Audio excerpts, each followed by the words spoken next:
Good morning. Hey, welcome to part 5 of our Daily Drink series titled A Great Family.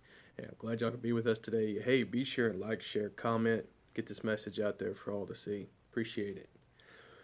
Today's message is over creating reminders. Now, yesterday was titled Teach During Non Conflict Times and Teach by Example, and that was kind of building on our having a family night or a game night when you're spending time. Today's creating reminders is built more so on verbalizing how great your family is, but also uh, times of success, times of failure, times of that the Lord's helped you. So we're going to dig into some of that today and how you should create reminders and why you should do so.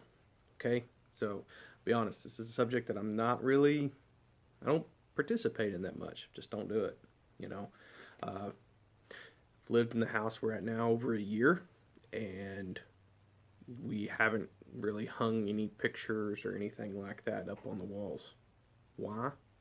We're just not a picture family. we just we never have been really. Just don't do that. Uh, but not to get into home decor or anything. Sorry, but what if we did? What if we had pictures of, you know, when the kids accomplished something? What if we had pictures of when we bought that new car or whatever it may be? What if we had these pictorial reminders there for us to look at and see and lift us up? And that's where today's message is creating these reminders, these reminder memorials, if you will. The scripture I'm going to look at is 1 Samuel chapter 8. Now let's jump right over into that. In 1 Samuel chapter 8, give you a little backstory real quick. The Israelites are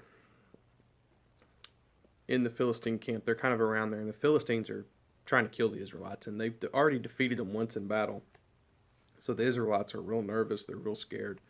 And the Philistine rulers hear where the Israelites are, and they assemble their army, and they send them to go attack. And that's where we're picking this up. So check it out here. 1 Samuel chapter 7, verse 7. It says this. It says, when the Philistine rulers heard that Israel had gathered at Mizpah, they mobilized their army and advanced. The Israelites were badly frightened when they learned that the Philistines were approaching. Don't stop pleading with the Lord our God to save us from the Philistines, they begged Samuel. So Samuel took a young lamb, offered it to the Lord as a whole burnt offering. He pleaded with the Lord to help Israel, and the Lord answered him. Just as Samuel was sacrificing the burnt offering, the Philistines arrived to attack Israel. But the Lord spoke with a mighty voice of thunder from heaven that day, and the Philistines were thrown into such confusion that the Israelites defeated them. The men of Israel chased them from Mizpah to a place below Beth-kar, slaughtering them all along the way. Now here it is. Here's where I want you to catch. Samuel then took a large stone and placed it between the towns of Mizpah and Jeshanai. He named it Ebenezer, which means the stone of help. For he said, up to this point, the Lord has helped us. So he took that stone and created a reminder memorial that anyone passing by there would see this stone and know that the Lord has helped us, and they would be encouraged and rejuvenated because of this reminder. What if we did that in our homes? What if we have these times of struggle when we know that the Lord has helped us through something, and we create a reminder memorial that hangs on the wall or is by the front door or something of this nature, and it reminds us every day that the Lord is with us, and we can get encouragement from that. I think that's awesome. I mean, like I said, this is something that I've never done. So when my daily devotional brought this up, I thought, I can see the impact here. I really can. If you're struggling with something, if you're having a bad day, we all have bad days. Don't get me wrong. We have bad days. We have days that we don't feel like we're in it. We've lost our mojo or whatever you want to call it, and we're just not feeling it. We're not feeling that good. And everyone has these days. What if we had these reminder memorials?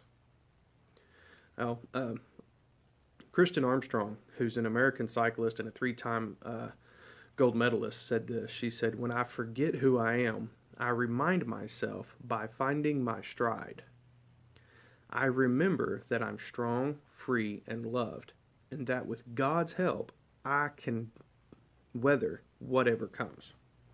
With God's help. But you got to remind yourself that you're strong, free, and loved. So how do you do that? That's what I want to talk about today.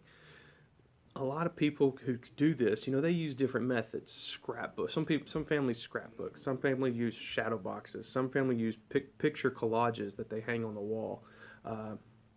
Some people build things and stick on their mantles. Yard art. I just pick it, whatever. But use it. Do it as a family. Pray over it. Bless it. And every time your kids come in and they see that picture of the collage pictures of a trip y'all took where you're encouraging, they're reminded of how great your family is. They're encouraged. They see the happiness. They see the love. They see the joy. I wrote this question down after reading the scripture a while ago, and the question said, do you set up reminder memorials when the Lord helped you in times of trouble?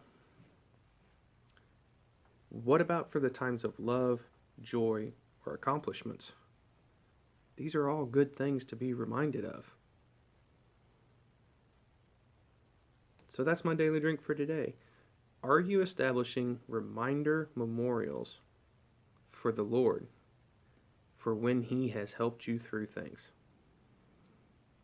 To reaffirm the love, joy, and how great your family is. Give it a shot today. See how it works out for your family, and let us know. Y'all be blessed.